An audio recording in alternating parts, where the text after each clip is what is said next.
there. So Boltman, Mabua Boltman, chairperson of Salga Women Commission, it is really my pleasure to have been here. Chairperson, my next slide demonstrate what we are talking about. Next slide, please, because I'm finalizing now.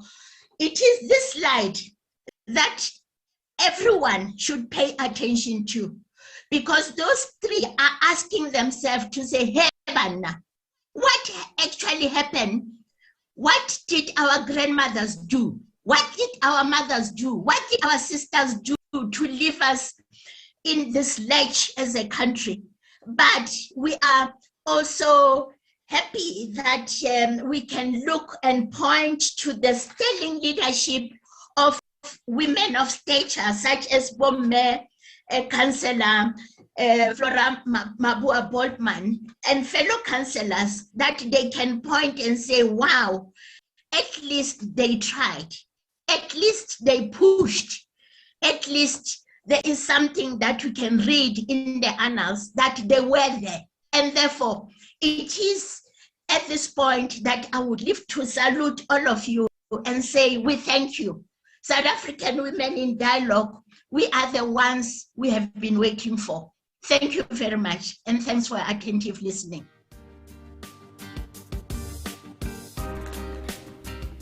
Thank you very much, Prof.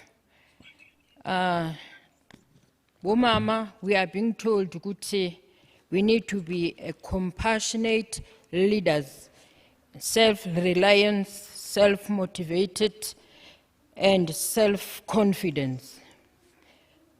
And Umamu Professor said that women are extraordinary agents of transformation of the society.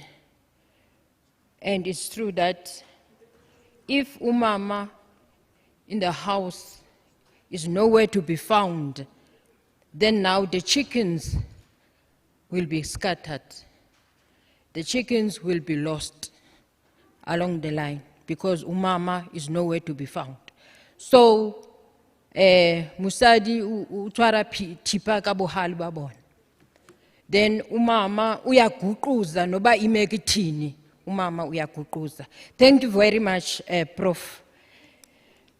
Is there any questions from the chat box? Nozi? Okay. All right. On the floor, Mamu, Chairperson.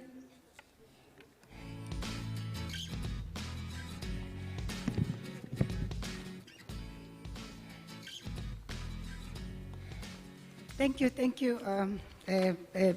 Program Director. You know, we want to be quick and go this morning, today, Program Director, but it is very critical that we work thorough with the documents that are presented here this morning. You know, thank you very much, Professor Lulama Makubela, my colleague at SAWID.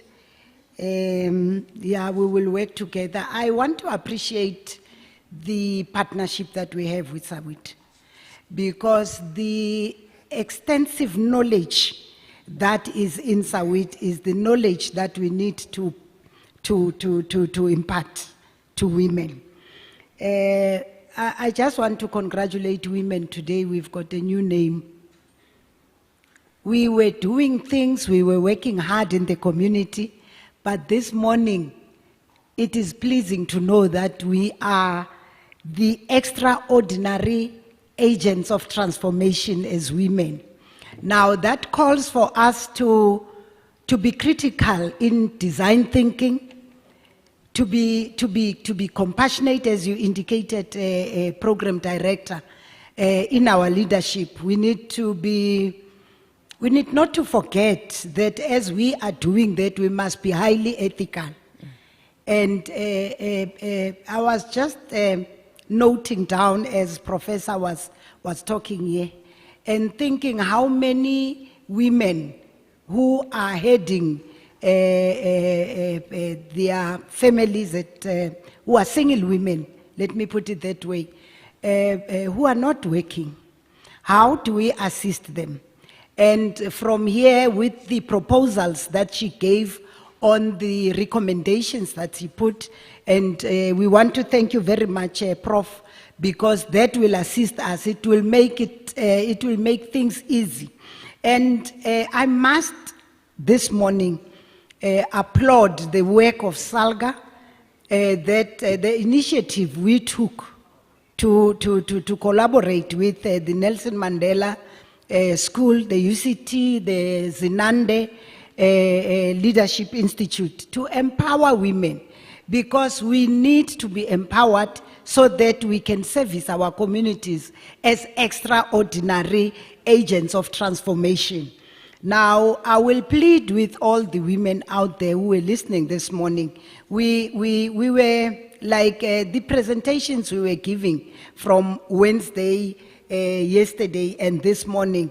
You know, sitting here and thinking we can also be professors, Professor Lulama, as agents of change. We are going to try and say, how do we make sure that each household has got a garden behind their house so that they can feed their families? We are going to make sure that we assist women. You know, in your assertions you are saying, as women we must lead change. Now I will appeal to women. If you are deployed at a position, please excel in that position. Especially the positions that are looking at issues of empowering women. We have women here who are, let me talk about our positions in the political parties. If you are elected to be the chairperson of your branch executive committee, please make sure that you apologize on all other structures and you attend there as the chairperson of the branch. Because these positions where we are elected in, like today we have this sitting, what will happen if as commissioners we are not here? Who will drive the ship? Who will drive the boat? Now, the commitment that we have, let us embrace them so that they bear fruit. Design thinking and all that the professor was talking about, we will be able to implement all those if we are present. We cannot be leaders who are absent. Compassionate leaders, let us be present. Let us be present. We are not air. We can't be invisible. And communities are waiting for us out there to lead them. Those hungry stomachs, the questions, the last picture that was shown here of the children who are asking, Uguti, oh mama betu bebe pina, takuthatwa decisions angasi that are not benefiting us today. So let us be present. I think we must be present. If you are elected in a position, if you are elected in the national position, if you cannot, indicate that you cannot, because there are women who want to transform, who are agents of change, who will definitely be able to transform. Whether we are kwazi ukhuluma isingesi or awukwazi, asidli isingesi. Sidla i-vegetables, sidla ukutya, or sitya ukutya. Assist me, yeah. But what I wanted to say is your presentation, I've seen that a lot of women posted they want these presentations. Don't file them. I've seen a number of pastors telling us how we dust the Bibles off on Sunday after 7 months. We want to dust the Bible because that day we're going to church. Be present. Be present. If you are elected to a position, you are an agent, extraordinary agent for transformation. Transform and be present. Thank you. Okay. Thank you very much, Chairperson Mamu Boltman. Extraordinary agents. I like that. We are today. Next. Now, is there any question, Ozzy, there at the chat box? Nothing. Most of them Okay, all right. Anyone from the floor? From those who are present here? Anyone? Okay. So we are happy. Thank you, Professor. Thank you very much. Thank you. Keep on going with Sawit. Thank you. Now we are going down with our program. It's my pleasure.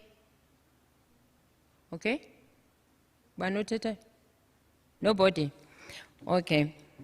Now, our next speaker will be Miss Mampurane Keron Homu from the Department of International Relations and Cooperation. Ms. Homu is a director responsible for gender and diversity management at DICO. And I know about DICO. She's a responsible woman, responsible for women empowerment and gender equality programs in the department. She studied public relations and also pursued the postgraduate diploma in public management and development with the Wits University of Public Management Development. She is currently a part-time student with UNISA pursuing psychology.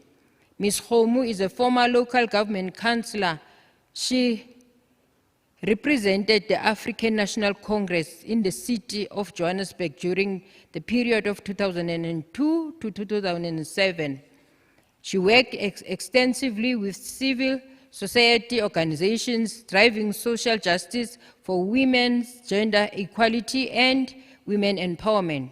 She also worked for the African Commission of Human and People's Rights based in Bajula in Gambia, where she was seconded to support the Special Rapporteur on the Rights of Women in Africa. She excellently represented South Africa, providing technical support, a term that she completed in 2011.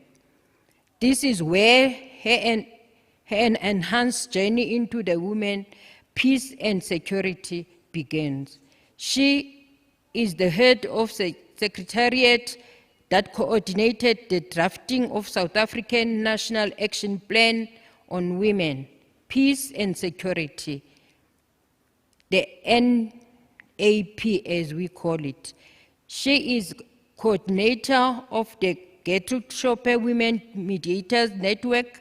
She supports the South African National Focal Point on WPS. She is a meticulous coordinator and a gentle unsung hero. We call her Mampurana. Kumamu Keron Homo. We can come forward. Thank you.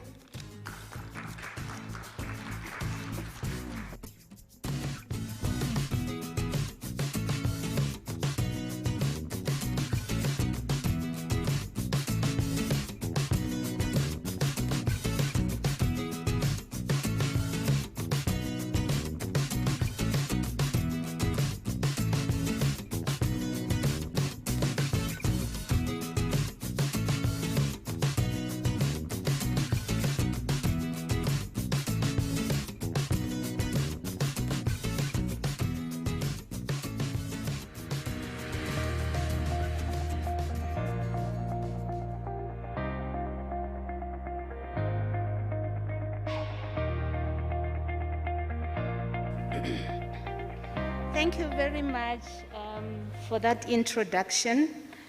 I'm also going to stand on the existing protocol, but just so that I can assure you that I know what the protocol is, let me just reiterate a few to say that to the National Chairperson of the SALGA Women's Commission, May Boltman, we greet you. SALGA NEC member, Mimalaji, we greet you. Program Director, thank you very much for steering this ship this morning. Honorable NEC members, ladies and gentlemen, those who are actually listening to this presentation on the screens in the comfort of their homes, we welcome you to this very important meeting. It is very humbling that SALGA has come this far to even have a women's commission. Some of us, when we were councillors at the time, it didn't exist, and so we congratulate the women who have managed to realize the need for this. So congratulations. Just to reiterate where we are, is that this is a Women's Month. South Africa is celebrating Women's Month and is focusing on a very formidable woman called Mam Charlotte Maxeke. And the theme for the celebration of this month is the year of Charlotte Maxeke, realizing women's equality. I just want us to really remember who this woman is that we are celebrating. I need to remove this. Yeah, thank you. So that I can listen. I just realized that. Okay, so just as a reminder of who Charlotte Maxeke is, we are celebrating a woman who was an artist and a performer, a member of the African Jubilee Choir, and performed both on domestic ground and international platform. She traveled to Europe, to Canada, and the US. At the turn of the 19th century, during the choir's tour in Europe, Charlotte Maxeke also performed solo for the Queen Victoria. And our peace song is such a symbolic celebration of her legacy. Yesterday when I came here, I requested, I sent the peace song. I don't know if it's available. Maybe when I finish the presentation, we can play the peace song, because it's a very important symbolism of the kind of work that we are doing, and also paying tribute to this woman who's phenomenal. Charlotte Maxeke is also an internationalist. That's why we're celebrating her as the Department of International Relations and Cooperation.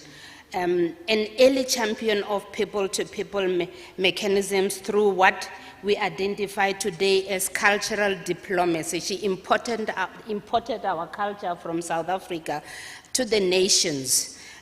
She worked with suffragists, people who were fighting for the right to vote in Europe and the US during the choir tour. Upon her return home, she also participated in a number of international conferences where she highlighted the plight of African women. There is a reason why we are focusing on former women leaders, because they are very profound. They laid the foundation, they paved the way for us. Charlotte Maxeke was an intellectual. We heard a lot about her, that she's the first black woman to obtain a university degree in South Africa in 1901, graduating with a Bachelor's of Science from Wilberforce University in Ohio in the US. They are also celebrating her there. They recognizing, and we even have a partnership with that university just to recognize the work that she did as a pioneer graduate intellectual. A woman's leadership, the only woman who was present in the room at the founding meeting of the ANC in 1912. It was not called the ANC at the time. She advocated for women's rights. How did she do that? She was a leader of the first Women's March in 1913 in Bloemfontein. So the March of 1956 stood on the foundation of the marches that were taking place in local provinces, and at the time in the Free State. And she was also marching against the extension of the reference book. We call it the Dompas, when we saw young women.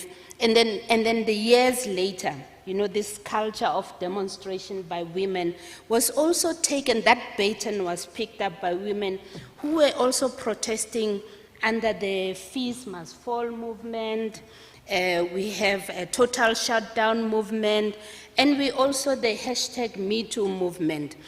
That is a legacy that was laid by our former leaders such as Ume Charlotte Maxeke. She was an educationalist, a founder of the Wilderbos Institute in the Vaal, and that's basically who we are celebrating. I'm going to quickly then leave that. It was just for me to, as an introduction, to say why we're having so many meetings, so many conversations about who Charlotte Maxeke is. The reason why we are invited here today is to talk about the Women, Peace and Security, but in particular the National Action Plan on Women, Peace and Security, which is an implementation document of the United Nations Resolution 1325.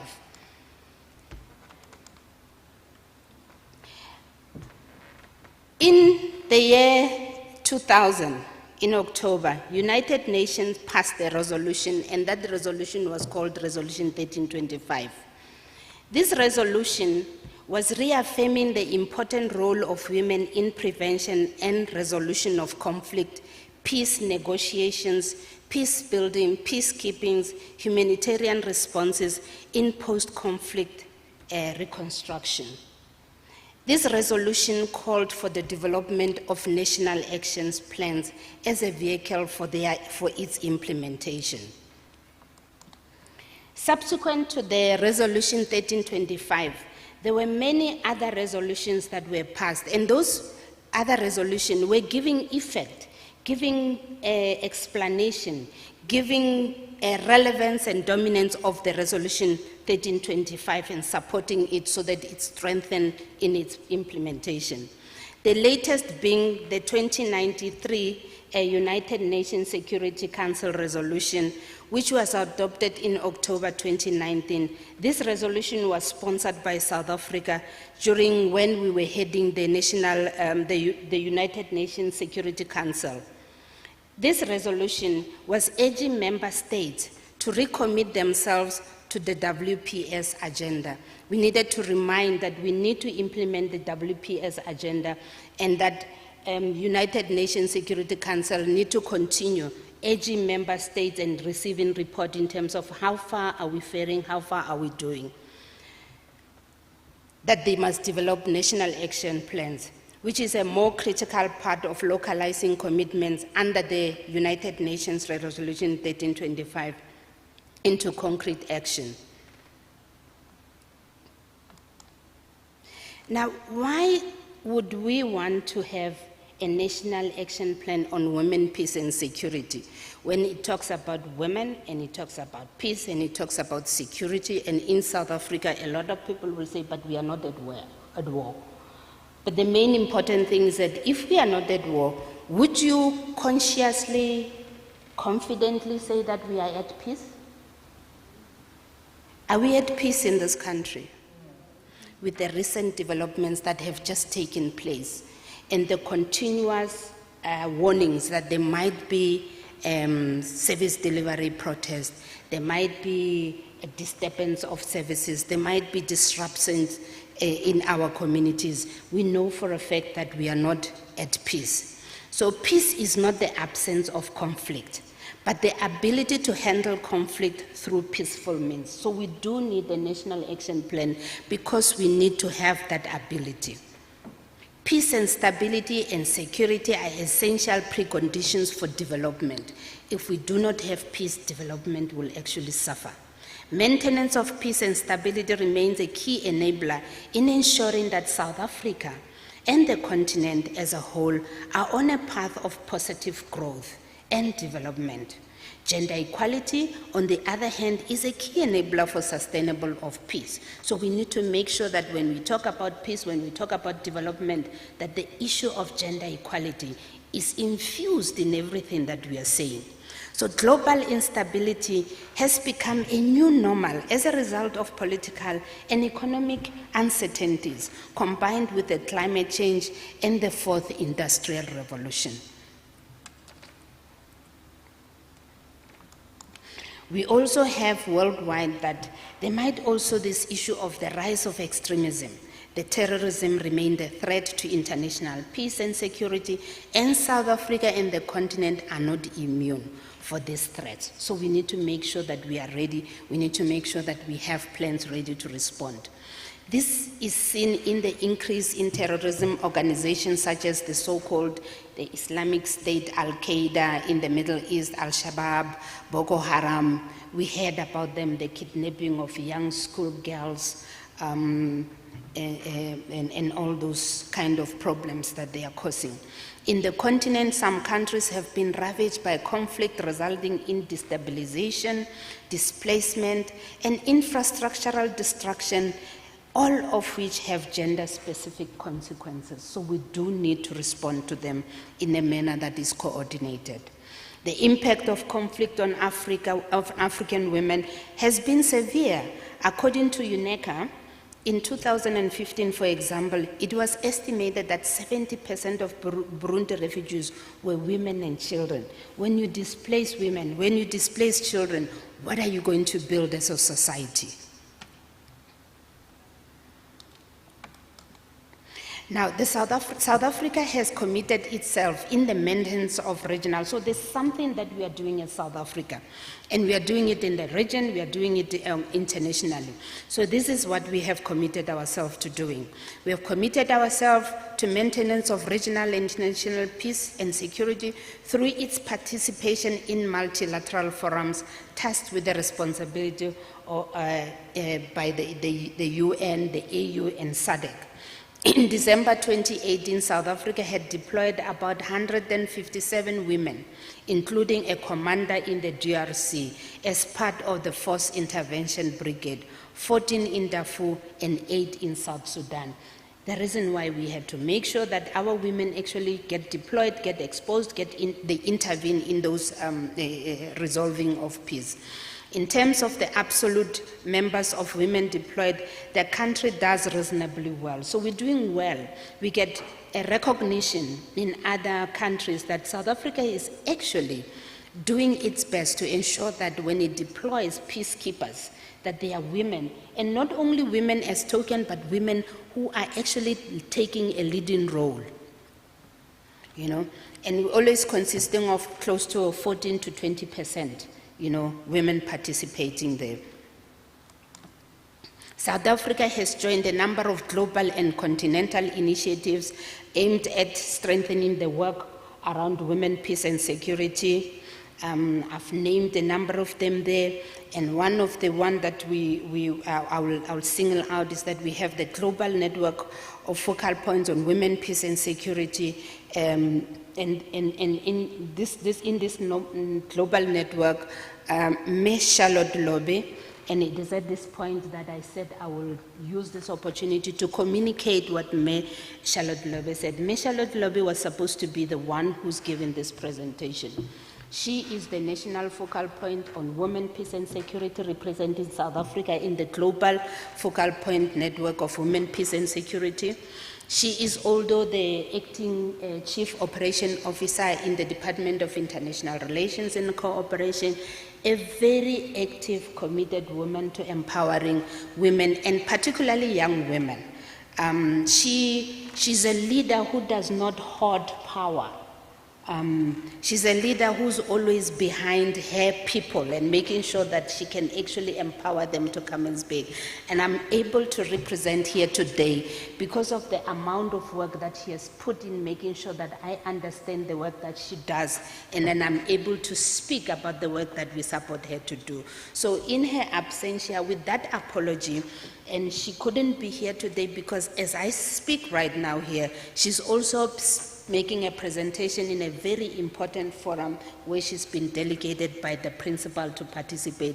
And she said that I must actually say sincere apologies. She would have loved to be here. She made sure that I come in person to convey this apology, and I don't do it across the screens. That is how passionate and how she needed to be here. She is your woman, peace and security national focal point, and she represents us in the focal network. So in her absence here, we salute her and accept her apology. Thank you. We also participate in other networks in the African continent, and the Network of African Women in Conflict Resolution and Mediation is called FEMWISE, a high-level AU initiative under the Council of the WISE. We participate in that network. And what is very interesting as well is that as South Africa, we now have our own women's network on peace and security, and we call our network the Gertrude Shope Women Mediators Network. It was launched in 2017. It held its first big activity in July on the 19th. It organized a peace table. So with time, you need to invite Melobe to come and report to this forum physically and tell you more about the Gertrude Shope Women Mediators Network. Now, I have spoken about that, and I said that again. In 2015, a global study on the implementation of UN Security Council Resolution 1325 highlighted, among others, a few issues. And some of the issues are the need for stronger uptake of women, peace and security agenda by regional organizations. So the regional organizations such as SADC, ECOWAS were not really taking women into their structures, and he said, no, increase the momentum. The need to accelerate the pace of developing implementation and national action plans by member states. And we are not surprised here because as South Africa, I'll tell you a little bit as we go along. It took us a long time to have a national action plan, and there are still countries that do not have. It also highlighted the issue that participation of women is critical to the success of any peace-building processes, because if half the population is excluded from peace-building processes, peace will be impossible to achieve. There's no way that you can have peace if you are excluding almost half, and we are more than half of the population. The involvement of women in peace building brings on board an element of inclusiveness and new perspectives to the table. So a table only full of men that discuss peace may not actually cover all the issues. As a direct outcome of a negotiated settlement, gender mainstreaming has been a key hallmark of South Africa's post-1994 transformation. This strategy has enabled government departments to make great strides in the representation of women and in adopting gender-sensitive and responsive policies. The country has an extensive architecture for the promotion of gender equality and has succeeded in having one of the highest representation of women in parliament and cabinet globally. We know our 50% government representation.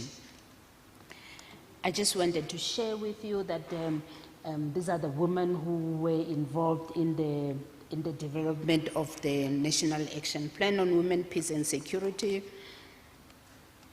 Those are the women.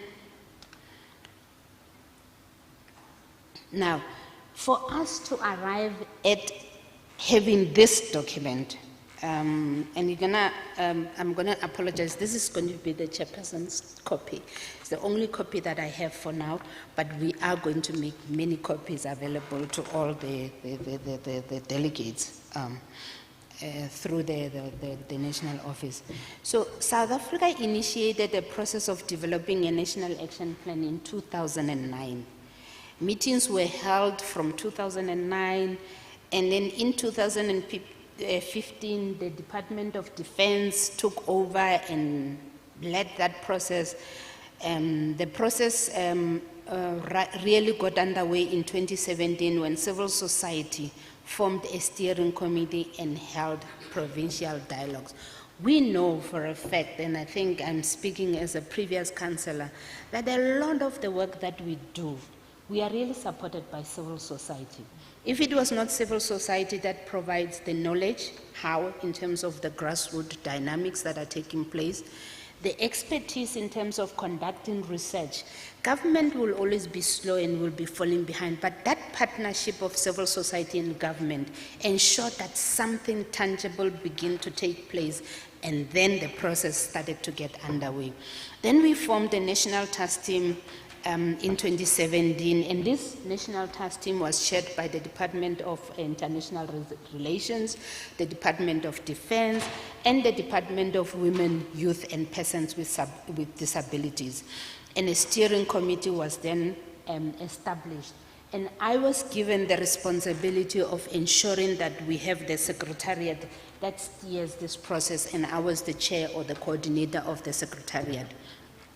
A national consultative engagement took place in December 2018.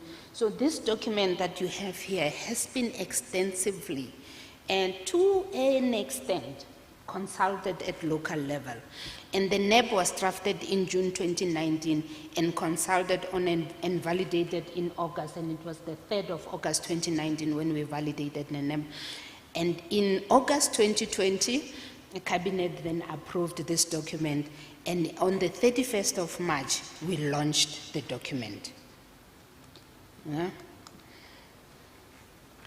And it's basically, we were supposed to have launched it in 2020, but it was adopted in 2020, and that at that time it was the 20th anniversary of the United Nations Resolution 1325. And to date, I think it's 95 countries have developed their national action plans, which is 46%. NEPs, no, this percentage is wrong. I will correct it. And 24 are in Africa, and 32 of the NEPs include allocated budget of implementation. So, you know, when you develop an action plan, you have to also give it a budget. And when there's a budgeted national action plan, it's a big plus for a country because you're not just speaking empty. You are actually supporting your words by action, by making sure that all the activities that are included are actually budgeted for. Those are the list of countries. I think this list, I need to update it, so we're going to remove it from here because I can see that there are figures that are not up to date, just so that I can correct it here.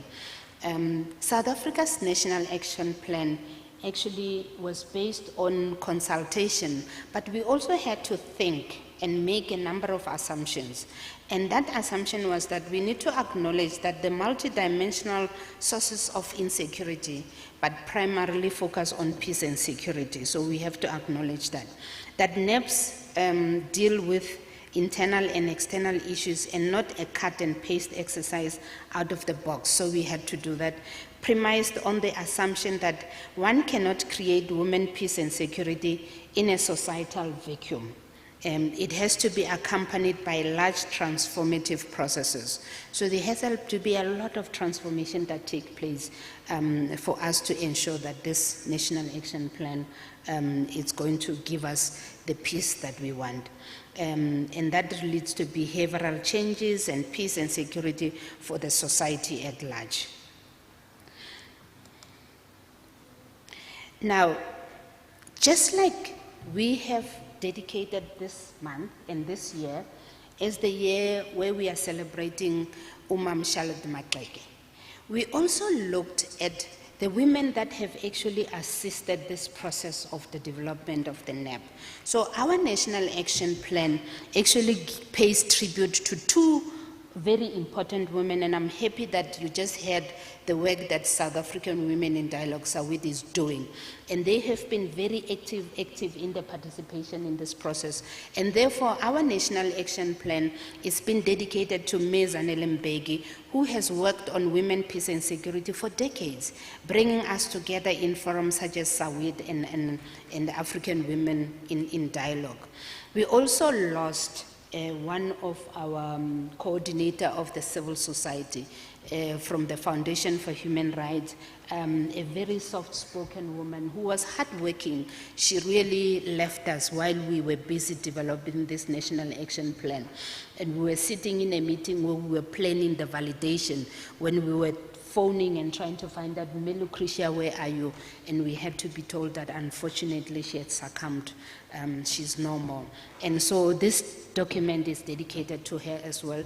Lucretia Seefeld, a human rights lawyer who devoted her career to assisting the marginalized and vulnerable groups, and who went a long way on this journey to producing the NEP, which is here with us today.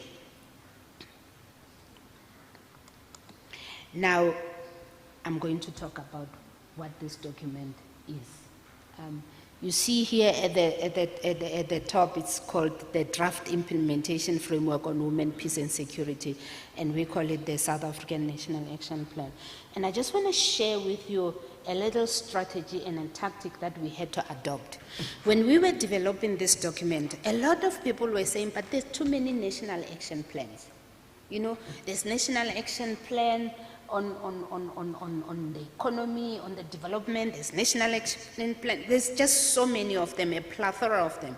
And therefore, some of our principals and some of the decision makers and the ones that we wanted to really bring on board to propel this development of this document didn't want to move beyond the national action plan. And therefore, you had to be creative. So we creatively said that we will then put it together as a framework that will guide South Africa in terms of how we implement the national, the Women, Peace and Security agenda. So we had, from the beginning, we called it the Implementation Framework on Women, Peace and Security.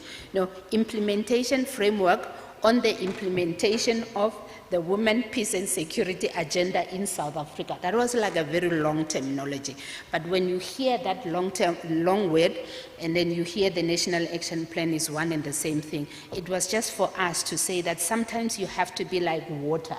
You know how water flows? The water does not move the obstacle in front of it. It goes around.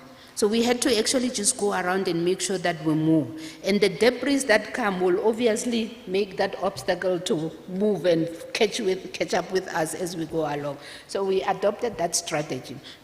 Now, this National Action Plan, it has a vision, and the vision is sustainable peace, security, and equality for women and girls and gender non-conforming persons. We have made a very fundamental breakthrough in a sense that we then had to include the issues of gender non-conforming persons in this National Action Plan. Leave anybody behind, and recognizing the fact that we have a serious problem in South Africa, and therefore this National Action Plan has to respond to those issues to make sure that it's inclusive in its approach. Our mission then was to create a safer and peaceful South Africa and Africa and the world for women and girls and gender non-conforming persons, enable meaningful participation for women. Framework, which is our National Action Plan on Women, Peace and Security, is to promote and protect and respect Recording in progress. Safer peace society by operationalizing the Women Peace agenda in South Africa. The next one is to implement, evaluate, and report on agreed upon women, peace, and security frameworks at international, continental, and regional levels, to ensure the full and meaningful participation of women in peace and security processes, structures, and institutions at all levels, to ensure and implement effective conflict management institutions, systems, and processes, and to prevent violence against women, girls, and gender non-conforming persons, and protect them in all situations, to position and promote South Africa as a credible international leader on issues related to WPS, so that we don't lose that hegemony, we don't lose that leadership, to ensure an integrated and coordinated approach to and the utilization of best practices towards an information and knowledge management on women, peace, and security. Yeah. And then, after these objectives, we then have an implementation framework, metrics. That implementation metrics is framed around the 4 pillars of the Women, Peace, and Security agenda. And those 4 pillars is participation, prevention, protection, relief and recovery. Within these 4 pillars, it lists about 7 priority areas and 21 strategic objectives. Each strategic objective in turn has a number of associated activities. So it's a very detailed document that guides you in terms of practically what are the things that you need to do in order to mitigate a conflict. It has expected outcomes, time frames for delivery, and key actors for implementation. So that SMART principle has actually been taken into consideration when we were developing this. So the NEP provides a holistic approach to ensuring women, peace and security by emphasizing both internal and external dimension, soft security and hard security, reviewing what is required and can reasonably be achieved in a time frame in terms of policies and institution processes and behavioral change. No? The metrics position the women, peace and security agenda within a broader national, continental, and international peace and security structures and processes. It assumes that women cannot be at peace or safe and secure when the societies they live in are not of that peaceful nature. It has guiding principles, and the guiding principles of our National Action Plan on Women, Peace and Security is to uphold and respect the human rights and human dignity of all. The Constitution supports that. The Bill of Rights is actually, we drew our strength from the Constitution and the Bill of Rights. It promotes and maintains, defend gender equality, that is our principle, to protect and empower women and girls and gender non-conforming persons, to listen and respond to the needs of women and girls and gender non-conforming persons and voices. It talks about inclusive and responsive peace and security processes and institutions. And the guiding principle again is appropriate redress for victims of gender-based violence and femicide, and enhance accountability, which is very, very key, the issue of accountability. I've spoken about the pillars. Under every pillar, we have priorities and we have objectives. And I'll just take you through, I'll read one, but this presentation will be made available. So under participation, our priority here is to develop, implement, and access gender-sensitive laws, policies, and strategies. And then we said in terms of our objectives will be to develop gender-sensitive policy infrastructure related to the women, peace and security in South Africa, and ensure participation of civil society, enhance accountability for implementation of the WPS National Action Plan. Those are the objectives and under the priority one, under the pillar one, which is participation. Under Pillar 2, which is ensure meaningful participation of women in peace processes, structures, and institutions, our objective there, we said that women's representation and participation in international and continental peace and security structures and processes, and we want to achieve that. We said women's representation at and participation in national peace and security infrastructure, community level participation in peace processes. Women must be involved, they must be within, they must be in.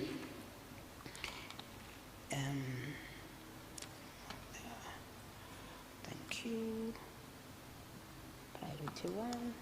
Then we go to now Pillar 2, which is prevention, to create an inclusive, peaceful, safer society.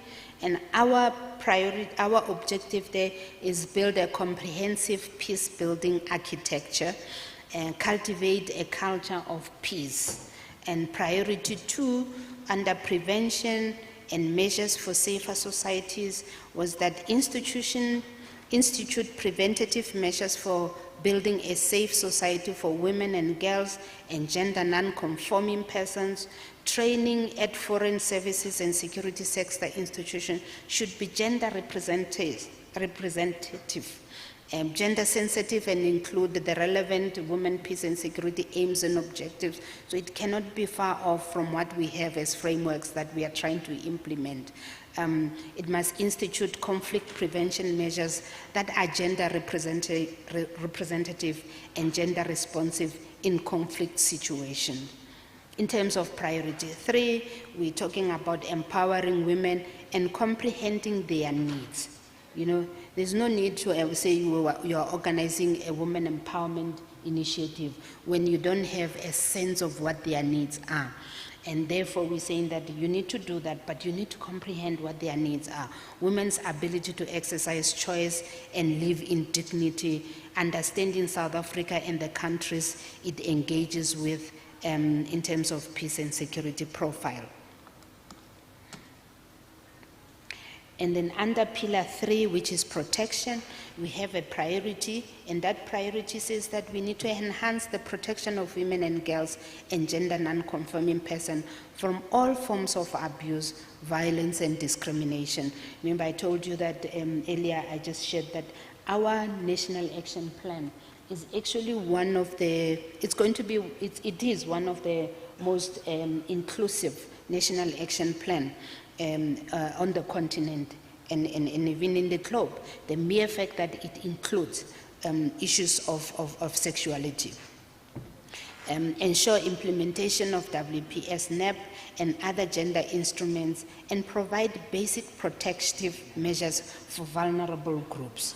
Then when we talk about the pillar 4, which talks about relief and recovery, our priority there was that the provision of safe spaces for refuge for victims of humanitarian cases.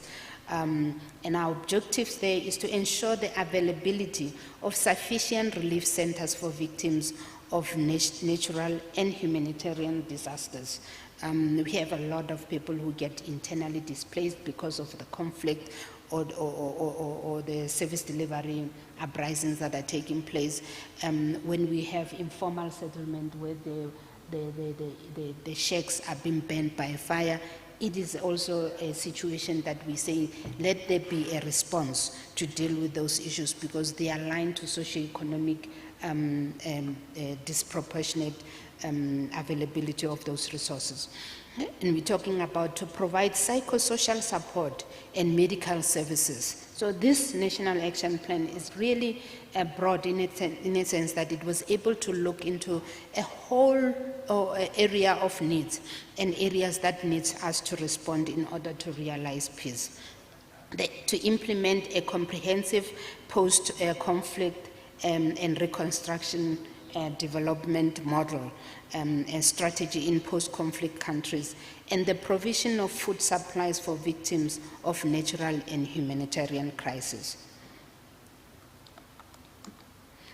Now, once you have actually outlined this plan and you've presented the activity, the various activities, your priorities, your objectives, you need to have a governance model. You need to say now, how is this going to be governed? Then the National Action will provide a governance model structure for implementation, and in its governance model, we highlight the need for monitoring and evaluation plan to accompany the NEP, because we can't just have the NEP and have it there. We need to monitor its implementation, particularly because this is a 2020 document to 2025. So on a yearly basis, we need to actually say, how far are we doing? It is anticipated that the government departments will integrate many of their activities into their existing strategic plans and begin to implement or localize the National Action Plan activities into their National Action Plan. And partnerships are key to the implementation of this NEP. You heard that the partnership that we had was that we had a steering committee of government departments, and then we have civil society, and they established a steering committee. And in the civil society, we had a number of organizations that were represented, and SAWID, I highlighted SAWID as one of those organizations that we have, Accord, Lady of Peace, the many other organizations which were coordinated under the an umbrella organization participated in this. Now, I said that we need to actually, in terms of local government, you don't have the slide, but I've added here and I'll leave it to you. We recognize that peace building, at least in its early phase, has more to do with strengthening local domains of governance and trying to re-establish strong national authority. So it is important for local government to be on board, and not at the end, at the tail end, but right at the beginning. Because it is at local level where all these activities, where peace must be built.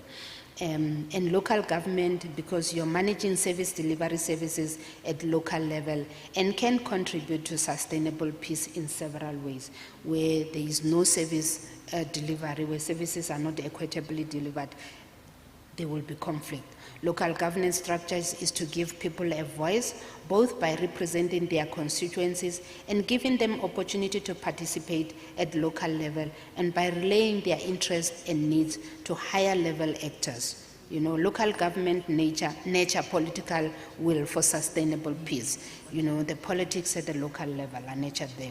Local governance is generally provided by a complex network of formal and informal actors that are very important. Buy-in and participation of key private sector actors and civil society organization for traditional leaders is often very pivotal to this process. I just want to then, at this point, really thank you that you received, we call it the first generation national action plan that we presented to you. And I think there's a lot that we still can communicate, just making sure that you internalize it. So this document to Madam Chair, this is your document. Yeah, a lot of this document will still come. It took us 20 years.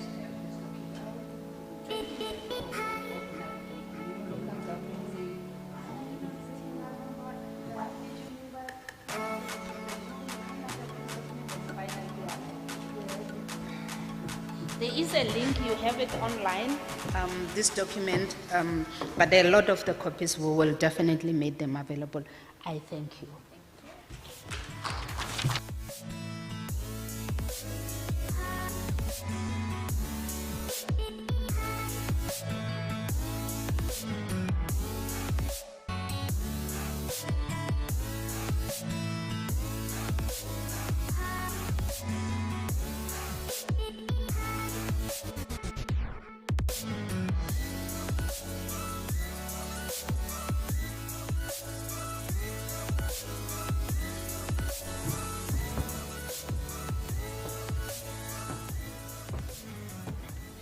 Okay, thank you very much, Mahomu, for your presentation, and I would like to have questions from the floor. People who are present here today. Anyone? Chair? Thank you. I just want to take this opportunity and thank Madam for your presentation. I was just sitting here and thinking, Mamlina Malachi, the NEC member, we are very fortunate as women that as we close the term of office, we receive such powerful presentations. And I just want to say the presentations that we are receiving are actually giving us a way of formulating a program of action for our next term of office. We will know exactly as we go in, or as those councillors and whoever is coming in, we will be leaving a document that they will work on. So we are not going to suffer. Some people are asking here, Madam, as you were presenting, and they were talking about achieving, when you were talking about the whether we are at peace or what, they were answering. Some of them sent SMSs to me to say, we are not at peace because we are failing to achieve our set target, which is 50%, that has been on the papers, and we were singing about that for years now. And we need to declare that, chairperson of the session, that gender inequality is one of the pandemics that are engulfing South Africa, and we need to fight against that. And in fighting against that, I think members who are listening can hear that we are gearing and we are getting arms in terms of, or ammunition, in terms of going to that war to fight it. We need a national plan. It's okay. Let people say it's a duplication, it's everything. But I think we must say at each and every corner, we must talk about what eats us, or what takes away something that we need as women. Even if it can be said or spoken about in houses, crèches, and everywhere, that is how important it is. If we do not fight, taking power was not overnight. And it was in each and every corner of this country where people were saying, on the 9th August, we will be going and we will be saying to Straydom, we do not want this. It wasn't an overnight plan that you could get more than 20,000 women marching to the Union building. It started like you are doing here. And today I'm happy that you came up at least with a draft plan, the national plan. We need this. And we are going to engage as well. We will take it back. You were talking about all this, Chairperson, she was talking about an approach. I will say we need a coordinated approach in making sure that issues of women are discussed. Mamlina, at the NEC member, at our municipalities, we have departments that are dealing with special programs in the offices of the executive mayors.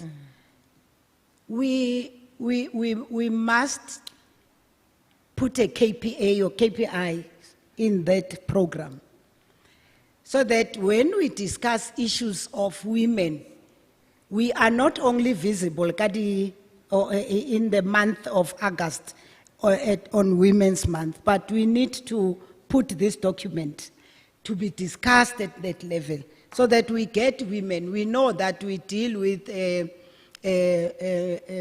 widows,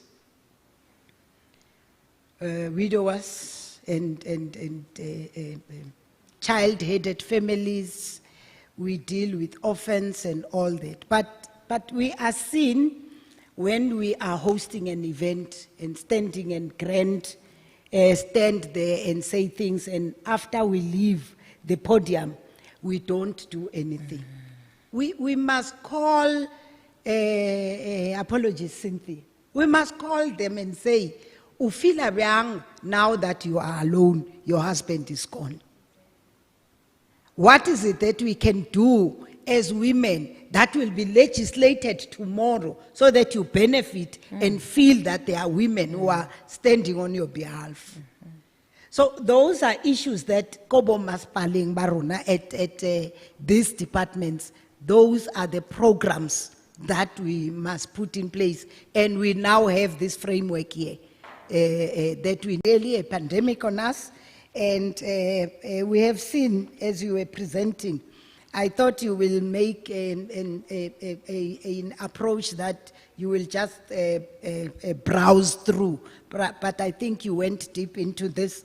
You left us with a good understanding, and we thank you very much. So I call on we for now don't know whether we're coming back or we're not coming back. But we're not leadership because we are councillors. We are activists. We must continue even if we are not at the platforms where we are. I'm standing here today, I might not be standing here tomorrow. I'm not guaranteed to be the chairperson in the next term. We might get another chairperson, but it is our duty to support that chairperson that will be leading here and to spearhead all that we want women to gain as people. We have received these things. We cannot go with them. And therefore we are taking this to store them in our wardrobes. We must stand up. Women must trust us. Women must be able to call us and say, because you are the chairperson, talk to my manager, talk to my CFO, Yes. talk to this and that, because this is what must be, that this is what, we are not being used as women. Now we are talking on a message there that says, talk about the 50-50 issue. It is ours. Let us go to our municipalities. Let us go to our constituencies. Let us go and stand and say, women, go and vote for us. And we do them proud as we take over the positions. Thank you very much, Chair. You said a mouthful to say we are not only leaders when we are in council. So even beyond that, we are leaders. The NEC member? Thank you very much, Program Director. Maflora has said it mouthful. Let me appreciate the presentation by Mekhomo. Civil society, USAWID, becomes an important matter because these issues need to be dealt with in those platforms. We want to appreciate her because we are looking upon these women who were never selfish as we celebrate the year of Charlotte Maxeke. In an engagement, we also talked about the issues of, we are saying women must own who they are. I think it's a path and a road that we must travel with the women because it will help all of us. I think presentations have been made. Policies are drafted. Some are already put into the act so that we're able to implement. But the challenge that is still remaining, it's the implementation of those pieces of legislation, which says, let's continue to drive and have those round tables. And this plan of action that we've presented today should assist us to say, what are the timelines? Where are we? What are the difficulties or challenges that made us not to be able to implement the recommendation or resolutions that we have taken? Because if we give those strategies, then we'll go back to engage even the leadership in administration to say, these are the strategies that we believe we must put in place so that we're able to realize the implementation progress. Because in the next administration, we need to get a progress report in terms of the work that we have done. I wish that, let's on the chat, let's put the link for this document so that those that are online are able to immediately go online and immediately get the document. And on chat, we can also post it because yesterday they have posted a number of, I think the 3 presentations were posted yesterday. And because I was also online, I was able to save those presentations. You just save them either on your desktop, on your document, but post them on the chat. Those that are able to immediately do it, they will. Please also send the link so that those that are able to access the link, they are able to use the link. But we want to appreciate the presentation, and we are much more stronger than we came here yesterday. Thank you very much, Program Director. Thank you, NEC member. Thank you very much. And again, Chairperson, you said it to say we need to leave behind an action plan for those who are coming after us, so that they can have something on table to work on. Yeah, thank you very much for that. There's any questions there, Mando? Or anything? Nothing, it's only comments. Thank you very much, ma'am, for your presentation, and pass our regards and thanks for Mamu Ulobe to send you to come here with us. Thank you. Thank you very much. Are we going to get the peace song? I sent, we won't be able to have it. Oh, wow. Nkaqiwe.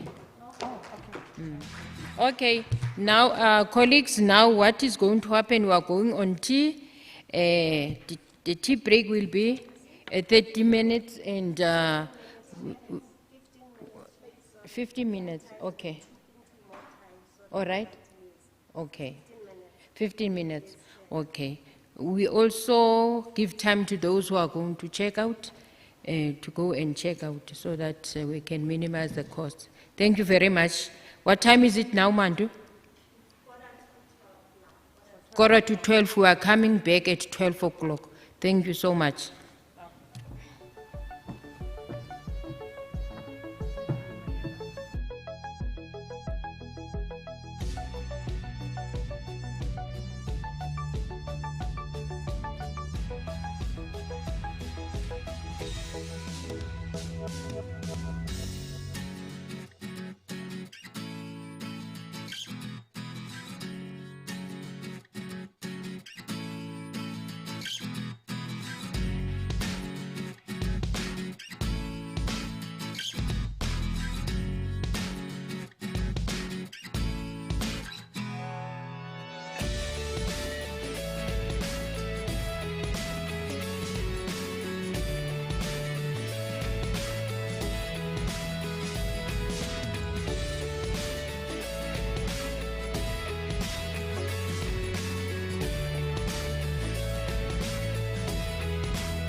Purchase your tracks today.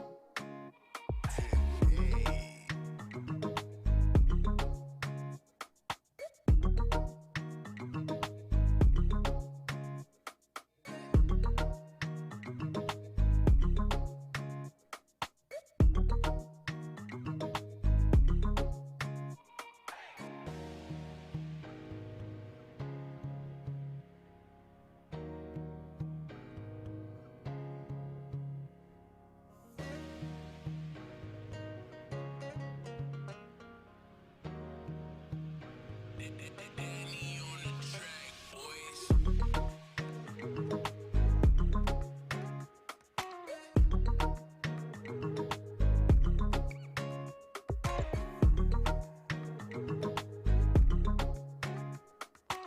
Purchase your tracks today.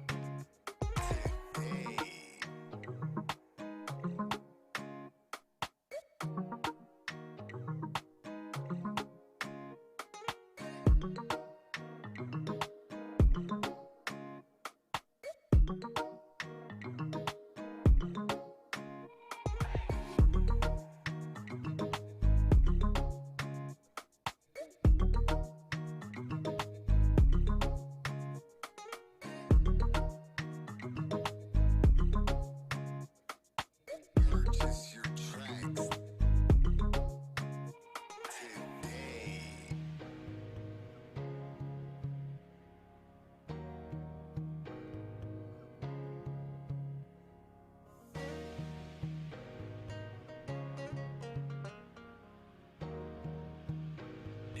Danny on the track, boys.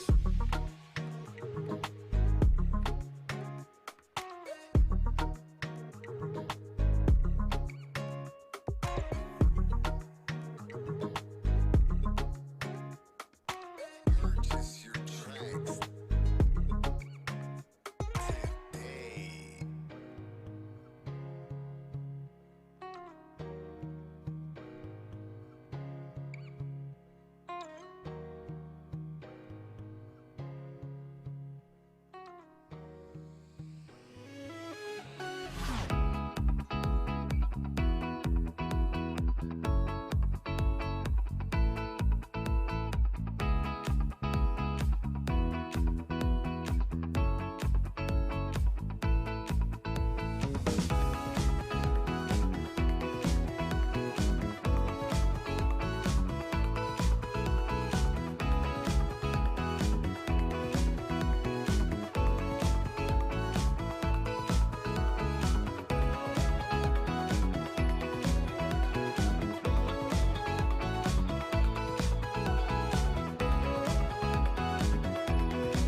Okay?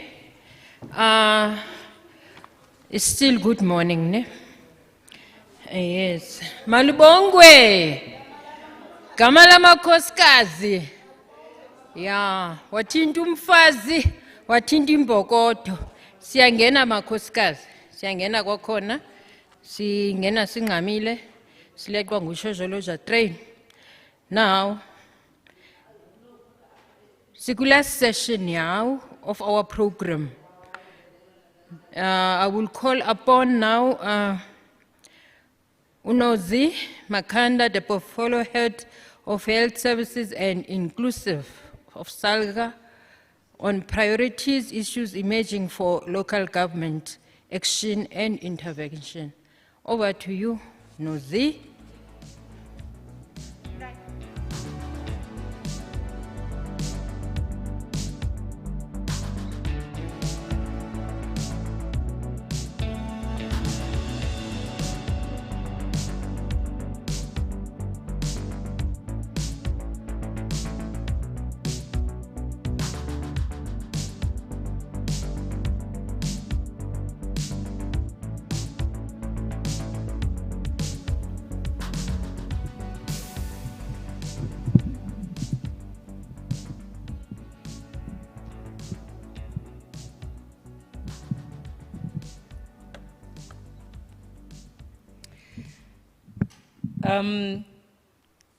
Greetings to you, Program Director, Honorable Councillor Sintu. Again, on this, it's afternoon, a bit afternoon. On this afternoon, as we are concluding the program of our SALGA Women's Commission Seminar and the Masterclass series on the Women in Local Government Development Program. It has been an interesting and informative and exciting few days that we were here. So, Honorable Chairperson, Mayor Boltman, I am sure you are pleased. It's been highly pressured, but at least we've had quite an array of speakers and that have really enriched the program for the SWC. Honorable councillors that are here, greetings to you, and all the participants that are in the program, from the speakers that presented this morning, and right down to all those that are linking from home. Mine here is to just present briefly on the priority issues that are emerging for local government action and intervention, stemming from what has been tabled. Okay. Now, issues for noting, Honorable Chairperson, here is that the current context has highlighted the following. Women are not yet liberated. My glasses. It's as unacceptable gender inequalities remain in South Africa.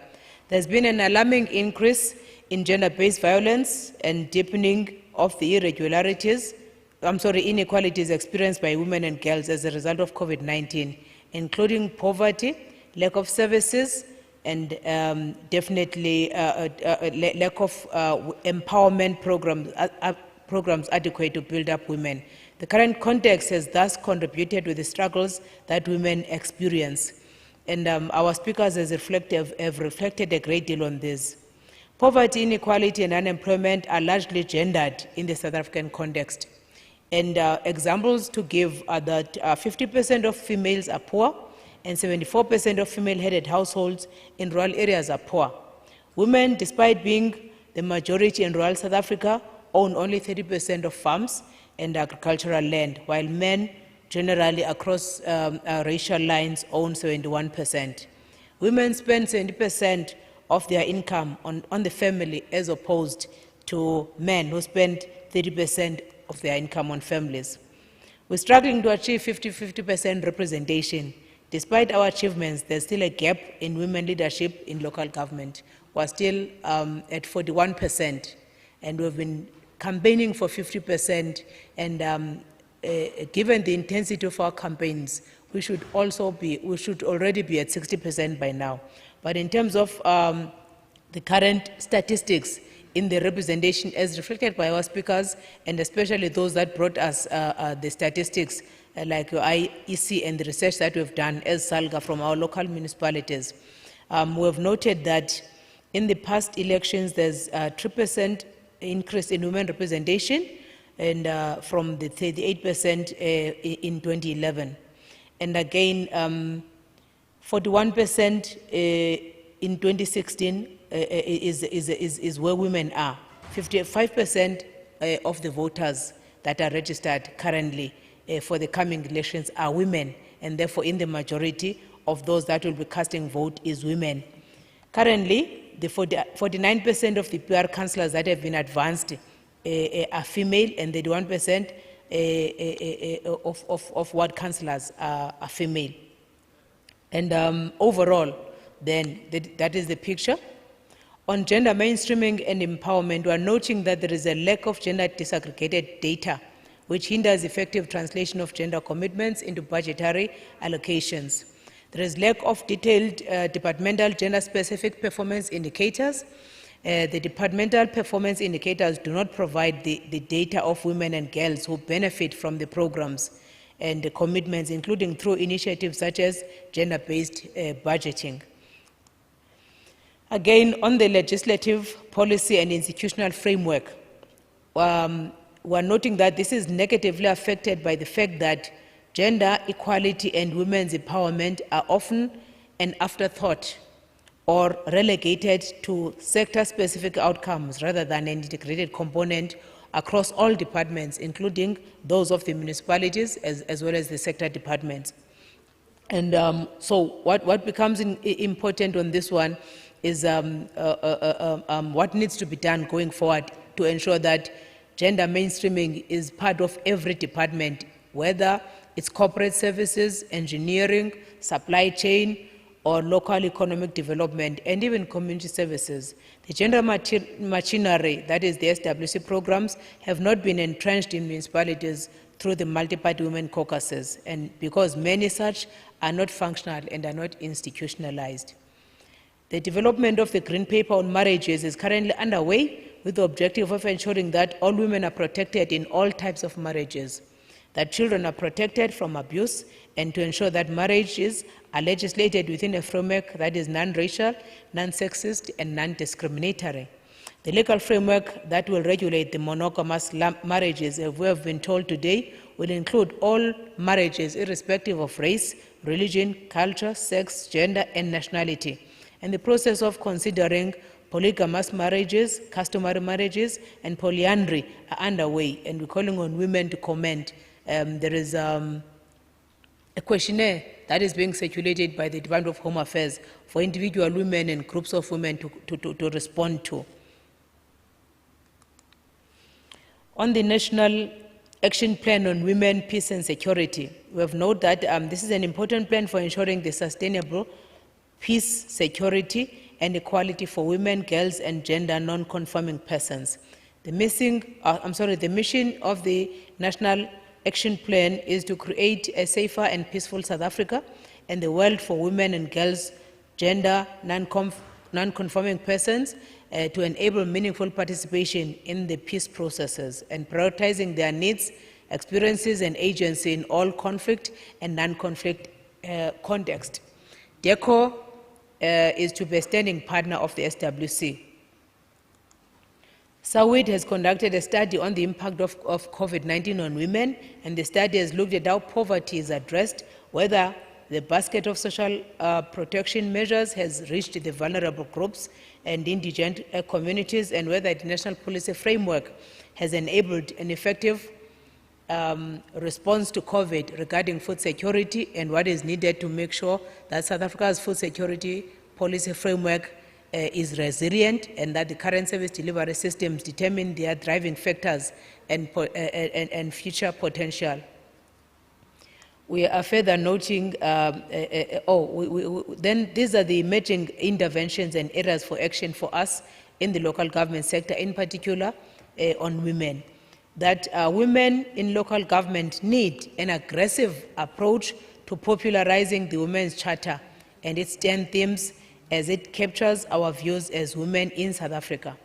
We must insist on sound gender-responsive and enforceable legislation and policies for the empowerment of girls, women, and women, and we must demand gender-responsive planning and budgeting.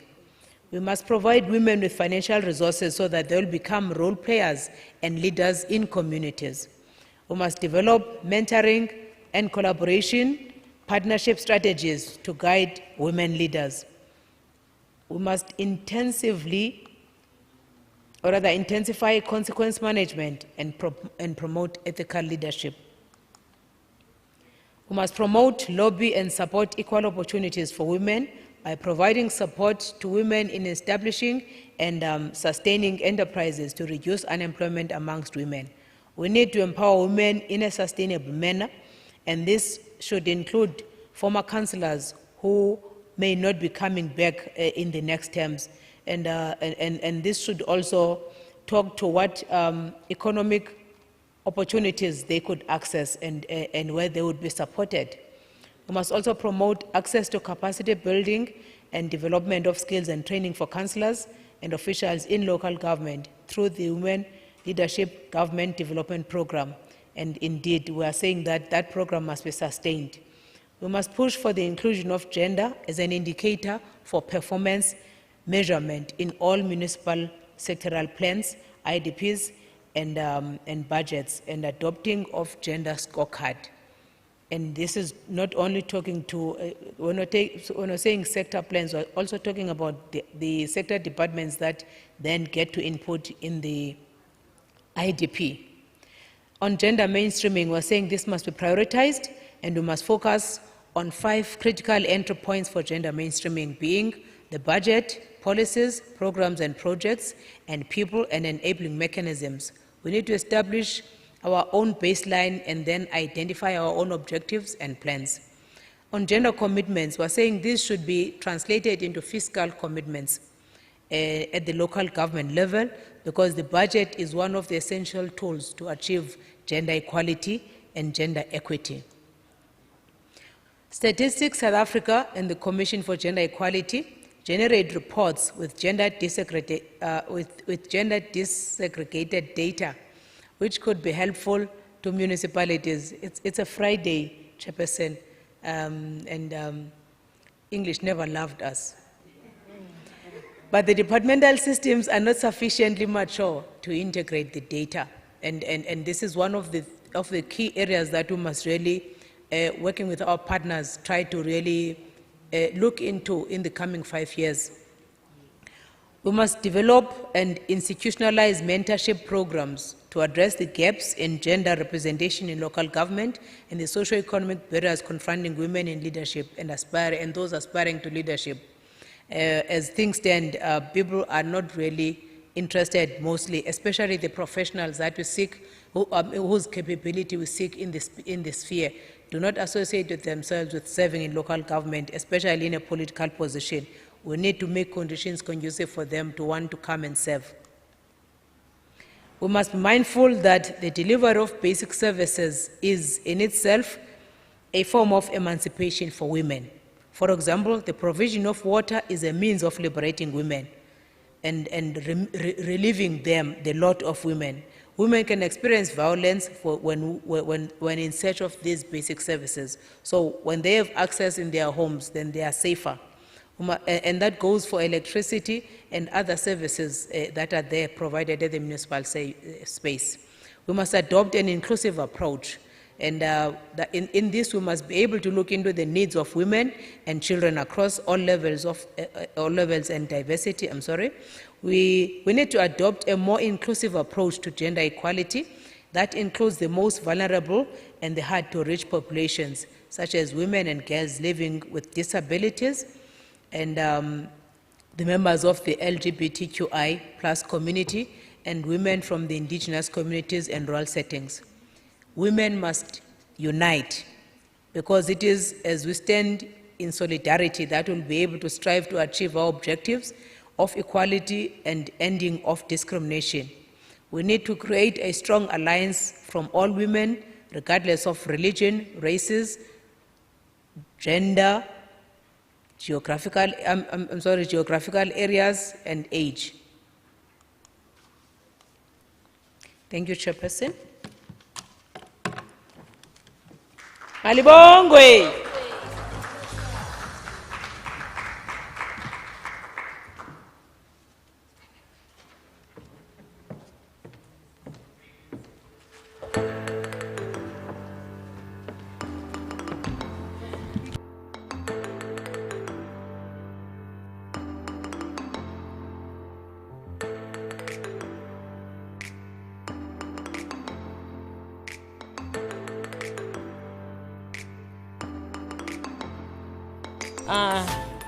Malibongwe. Kamala Makoskazi. Malibongwe. Now, we are now to discussions and comments. If there's any on your screen there, Mandu, any comments there? The chat box? None?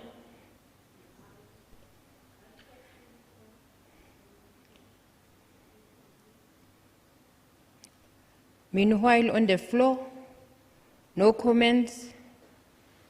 An EC member? Thank you very much, Program Director. Maybe let's take this opportunity once more to thank the presentation from Gu Nusbel. I think it's preparing us for the next administration in local government. We have already done the assessment, and that is what we appreciate, that she has given us the assessment of the achievement that we have made and the successes that we have realized. But we still have a lot of work to do.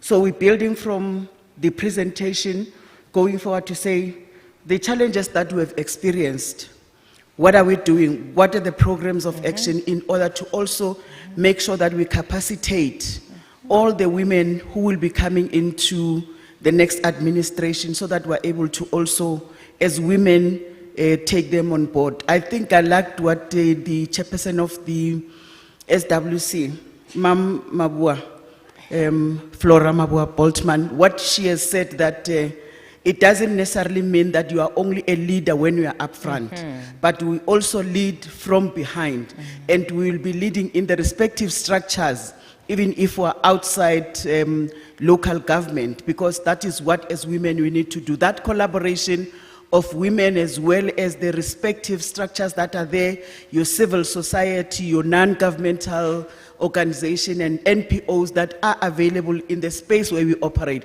We need to come together and make sure that we develop women in the space of service delivery, because that's a difficult space, and we have experienced that as women leaders. Thank you very much. Thank you so much. Anyone else from the floor? If none, from the chat box, Mandu.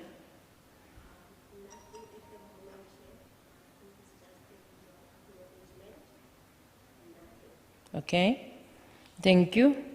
The only comment which I can say, Chair, is to say, we as councillors, those who are coming back must make sure that SWC find expression in our IDPs so that it can be budgeted.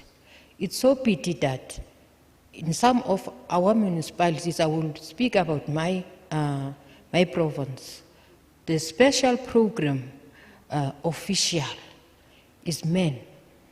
So that's the challenge we are faced with in our province. So if there is the same challenge in other provinces, we therefore need to find a way to influence that women are placed in those positions so that they can drive the interest of women in our localities, in our society also. That's my comment. Thank you very much. Okay.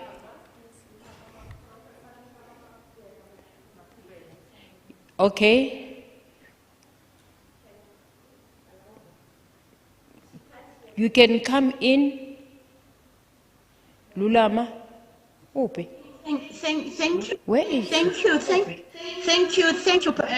It's me. I'm here. We don't see Can you. you hear me? Yes, we can hear you, but we don't see you. Okay. Yeah, I can't unmute my Okay. video because Okay. I am not on site. All right. Yeah. Okay. Yes.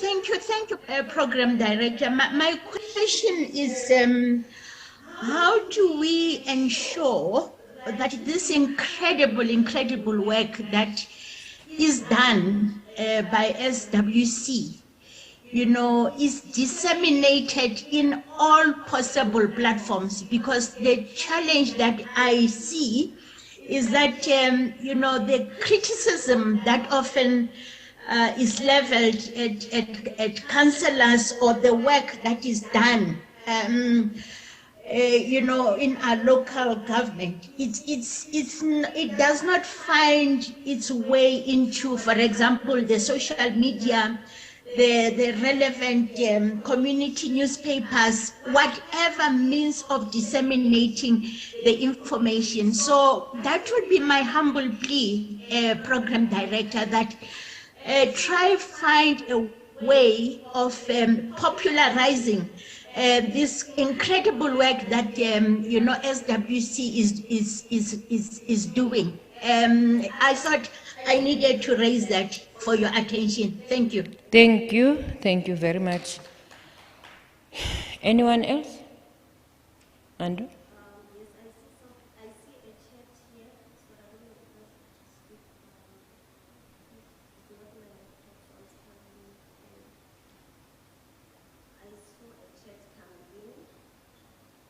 Meanwhile, can the chair respond to the latter speaker? Okay, all right.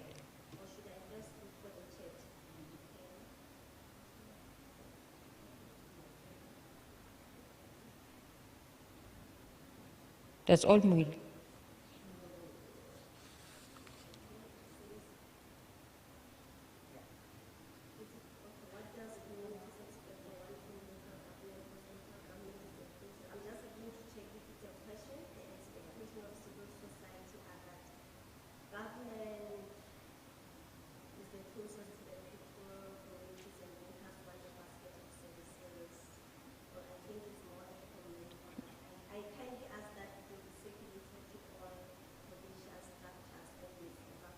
Okay.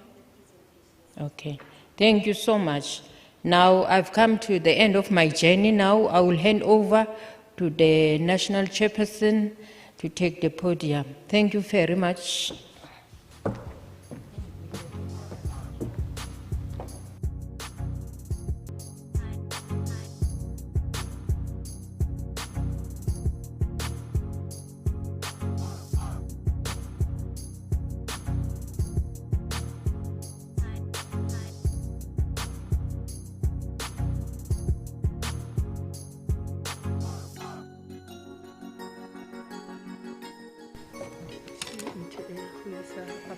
Oh, Motlankete.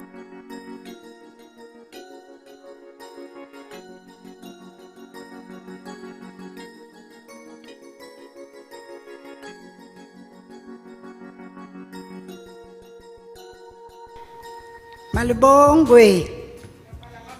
Igama lamakhosikazi. Greetings to the leadership, the NEC member, councillor and the executive mayor of Emalahleni, the NEC member of, there is Emalahleni somewhere in the other provinces. There are Emalahleni in Mpumalanga, Councillor Lina Malachi. She's been with us from the first day. So we thank you very much from the NEC. Greetings to the commissioners. Other commissioners are on, are virtually, logged in virtually. And we have here the commissioner from the Northern Cape. Yesterday, on the first day, we had the commissioner from Gauteng. But because of other commitments, she could not stay long with us. Greetings to the leadership on social or virtually. I have seen commissioners who logged in. You know, we are used, Mamalaji, to checking the attendance, if the attendance allows us to continue. And therefore, on the chat group, I sent to those commissioners who are at home to remind them to log in. They must have said, "Usenza ingane abantwana besikolo," but at least I know that we are together. Because of the rules or the COVID-19 regulations, not all of the commissioners were comfortable. It's hybrid, yes, but not all of us were comfortable to come here. And I appreciate the fact that they've logged in. Greetings to the SALGA officials. And we have here a rep from Eastern Cape, Ulisa, who is with us representing Commissioner was Eastern Cape. We appreciate your attendance, Councillor Lisa. I want to take this opportunity, Mama Malachi, and greet the leadership or our colleagues who logged in and did the presentation. Prof. Makubela and Mehomu from DERCO, Home Affairs, who did the presentation today. We are so excited. You know, we will never go wrong in driving the vehicle that carries a lot of women issues because we need to fight inequality. So greetings to you all, and thank you for profound and powerful presentations that you have presented here at the seminar since Wednesday. So I thank all of them and greet all of them. In other words, allow me to stand on the protocols that were mentioned earlier as we close or as we go towards talking about our declarations. Now, before I get to declarations, Prof. Makubela, seated there, I was thinking, how do we spread the evangelist of all what we've worked on? Because what we do, we have our Salga TV and we have our newsletter. So with that magazine, we put all this, but you know, isiZulu sithi ubuqu obuhle buhamba ngabubini. As you have indicated, we must look at the way of popularizing this. We will look at the issues of, the officials will assist us to popularize this even outside the SALGA platforms so that it reaches out to all women. We will take that into consideration, and because we have started the journey with you guys, we will continue with you. We will get your contacts, and beyond this seminar here, Prof. and others, we need to communicate. It's high time that from here we do not go back home and sleep, but we want to work starting from this upcoming local government elections. We need to hold hands. And one of the councillors here said, we must be our sisters' keepers. If your crown is like not seated well, it must be us who will come and fix that crown. We're going for local government elections, and we must jealously guard against or make sure that females are well represented on all the lists across the political parties that will be sending the list. From the wards, the constituency, we need to see women on PR reps, party representatives. We want to see 50%. We can't, on the first day I said we were singing and singing, 50%, I do mama, 50%, I do mama. Sidumile ngathi manje sesidumela phansi. So we want to duma up. Because we were dooming and dooming and dooming. We are not dooming, but siya duma, siya phezulu. We need to start here. Thank you very much, Program Director. My work here is to come and give you declarations of the 3 days.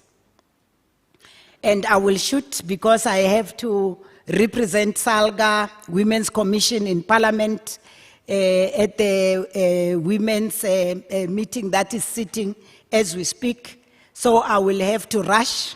I know I speak a lot, but I think we will make it. Now, the declaration stands as we, the women. How I wish, Mamlina, that all of us can read as we read and go together so that we own up to this. At home, if you can see the writing there as I read it for yourself, because declarations are not what I am presenting. Declarations are what was said in the entire seminar. So this is for all of us. We, the women leadership and delegates, gathered in a hybrid session in accordance with COVID-19 protocols at Sun Times Square Hotel in Min Lane, Pretoria, Gauteng, under the auspices of Salga Women's Commission Seminar and Local Government Women Leadership Development Masterclass Series, convened from the 25th to the 27th August 2021. We are inspired by the keynote address by the Deputy Minister of Cooperative Governance and Traditional Affairs. We appreciate the participation of the Commonwealth Local Government Forum and ongoing practical partnership and collaboration with our partners, ranging from sector departments, non-governmental organizations, academic institutions, and other stakeholders in working together to achieve gender equality. We appreciate, honor, and recognize the achievements of financial governance and accomplishments of all municipalities led by women. We acknowledge efforts aimed at empowering and equipping women councillors and managers at local government level with the requisite skills and competencies through the Local Government Women Leadership Masterclass Series. We acknowledge the participation of our partners locally, nationally, and regionally from government departments, non-government organizations, the private sector, and independent organizations in relation to the program of the SWC National Seminar and Local Government Leadership Development Masterclass Series. The slow pace of progress,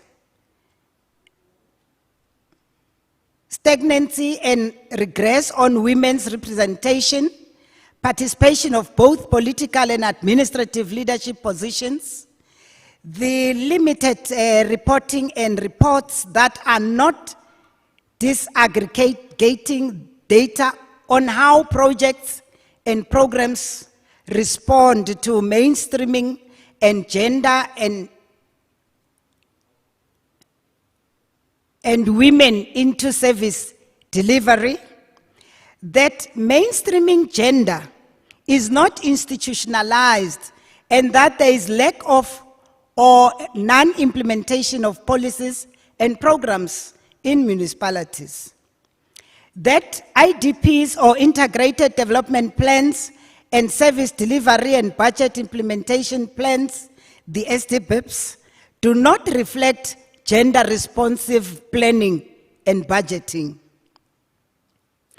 We note that the increase in gender-based violence and femicide and ongoing heinous killings and abuse of women.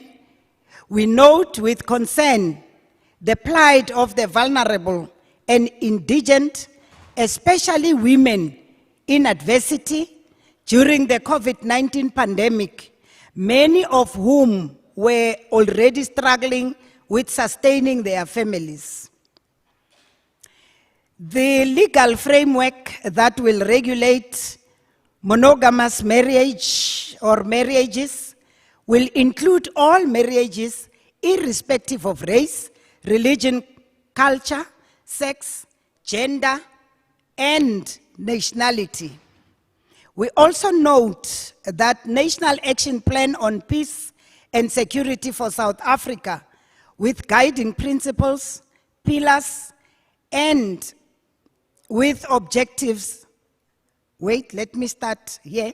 We also note the National Action Plan on Peace and Security for South Africa, with guiding principles, pillars, with objectives and priorities. We pledge to lead the fight on the following: inclusion of gender as one of the indicators to be integrated into municipal sectoral plans and budgets. That is your IDP and SDBIP. Gender responsive budgeting as one of the essential tools and innovative strategy to achieve institutionalization of gender equality and equity. Gender-based violence and femicide in all its forms, practice, verbal, emotional, financial, and physical, and in all public and private spaces. We pledge to lead the fight on increasing the representation of women, both in the political and administrative space, at all levels of decision-making arena, and in the structures of local government, to reflect that 50-50 gender representation in leadership and decision-making structures. Insufficient resources, especially the budget to execute the program of action, resulting in non-achievement of planned interventions. We resolve to be impact-driven in pursuance of entrenching SWC programs to be at metros, districts, and local municipalities through the women's caucuses as Section 79 committees. Remember, we took a resolution that those Section 79 committees must be full-time. Please look at it. And we are resolving again today. We'll support and facilitate empowerment programs, including mentorship programs for women who are newly elected in political and administrative positions in local government. Adoption of a gender scorecard by municipalities for performance measurements and for monitoring and evaluation. We resolve to be impact-driven again. We are continuing.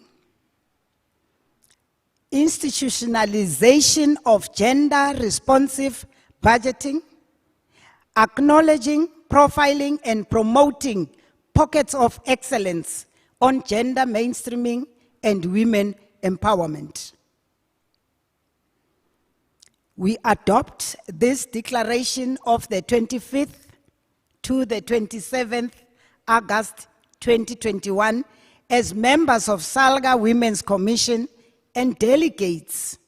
We remain unshaken and united in our diversity to inspire positive change, innovation, and consistent action towards the realization of our aspirations to achieve women empowerment and gender equality and equity. We thank you very much. Those are the declaration of this conference. I want to believe that most of you are still logged in. And members who are within this room, in this room here, let us allow members who are out there who logged in virtually to assist us to adopt these declarations. You can also participate within this room here, but let us first allow those who are logged in virtually to assist us to adopt the declarations. Please assist me. I don't see who is raising or who are raising their hands for adoption. I will want us to adopt them. On Salnik and Khan Soner dead day. King adopt ka Afrikaans wanna. Goedkering. Ja, ons soek die goedkering. I shy Afrikaans. There is a hand, I think somebody's hand is up. Ke mang mme? Kaba.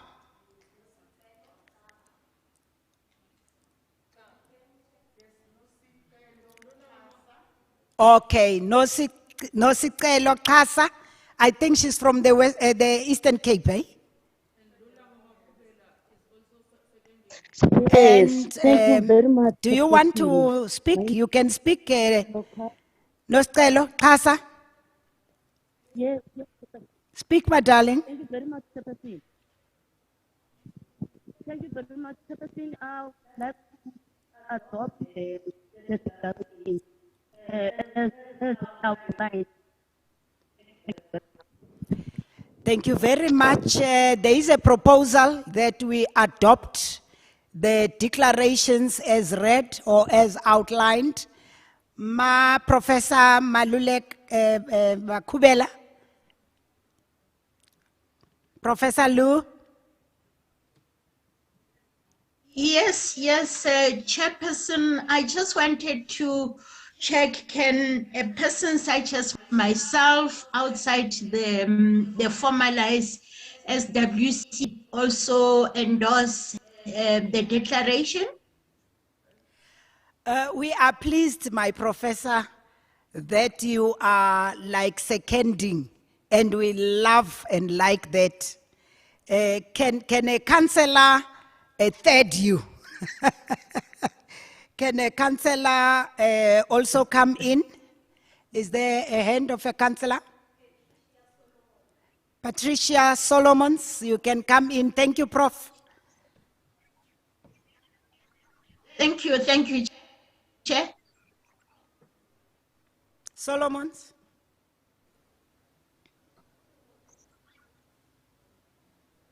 Unmute yourself.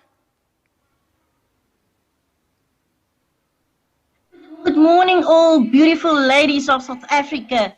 I'm so glad to be on this platform. It was an honor this week, this 3 days. Honestly, I feel uplifted. I feel motivated, and herewith I adopt the declaration. Thank you very much, Chair. There's another hand. Thank you, Solomon. Thank you, my darling. Mahomu.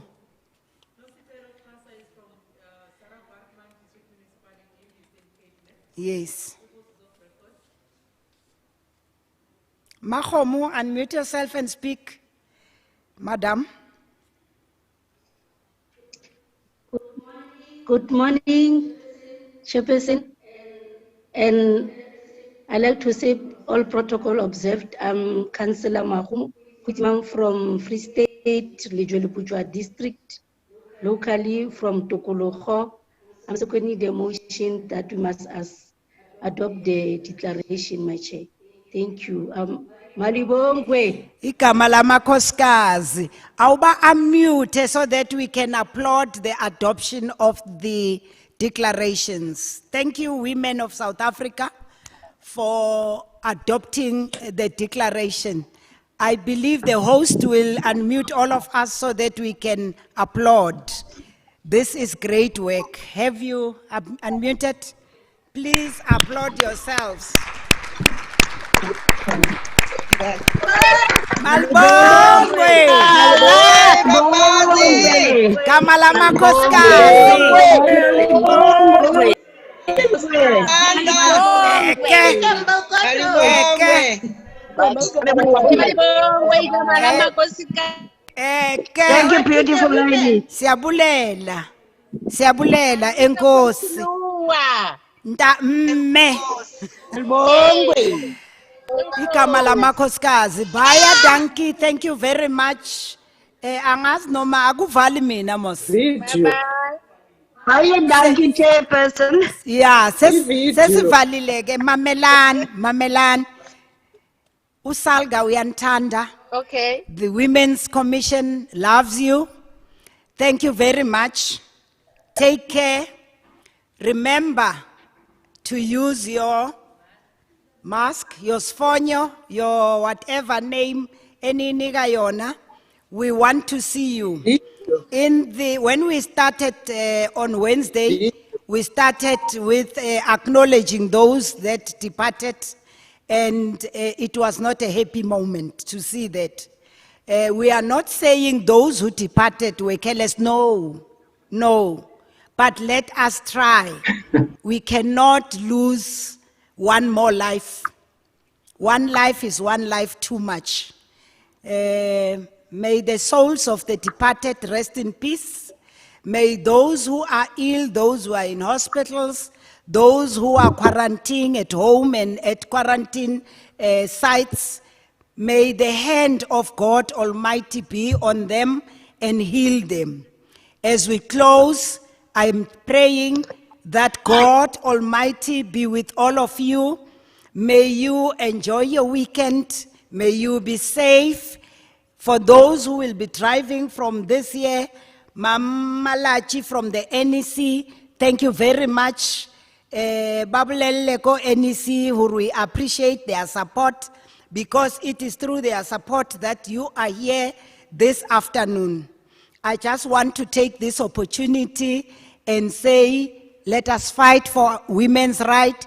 Let us fight for a woman who's out there in the deep rural area, a woman who is by now busy in the fields chopping wood to make fire for her kids to eat, a woman who's out there hiding because her beloved partner turned against her and wants to kill her. Let us pray and send our condolences to all the girls who were killed.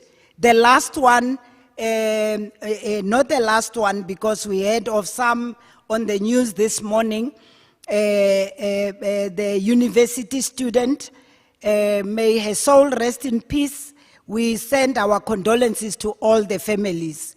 I want to take this opportunity to thank all of you. Let me thank the officials, NEC member, who worked hard to make sure that this seminar is a success, who worked hard to collect information, put it together, and make sure that we are reaching this time here with success.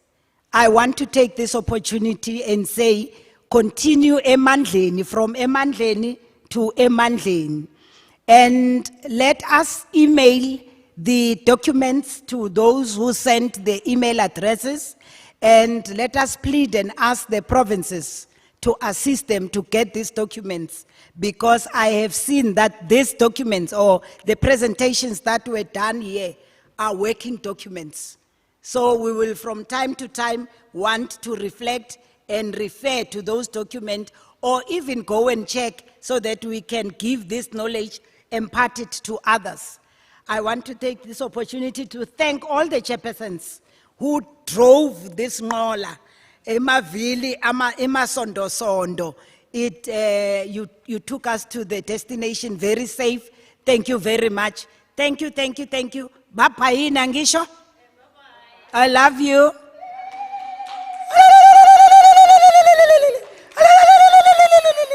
Malibongwe.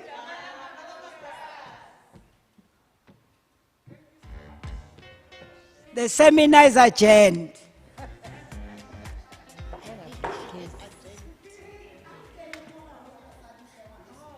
Ing.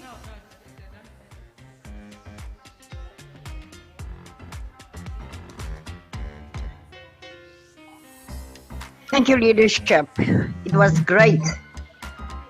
It was a great opportunity also for me.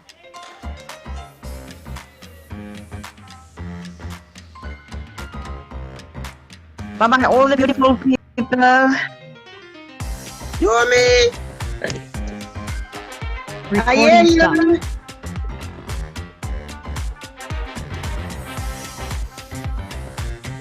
Bye-bye to everyone. Bye. Enjoy your weekend. And take Thank care. you. God bless. Everybody, bye. Bye-bye.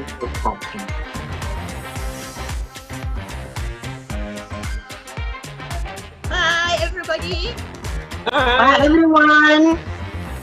Be safe.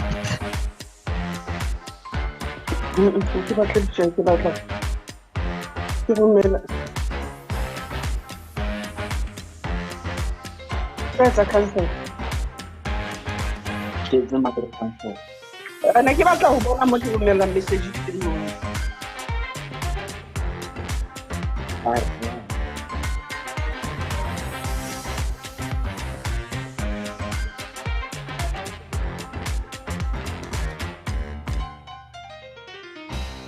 Thank you. My document, my screen, Google Drive, photo.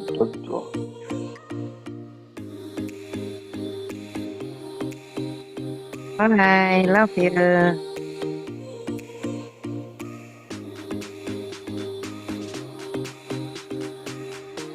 Okay.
characteristics of love. I tried following the example of a missionary I once.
love.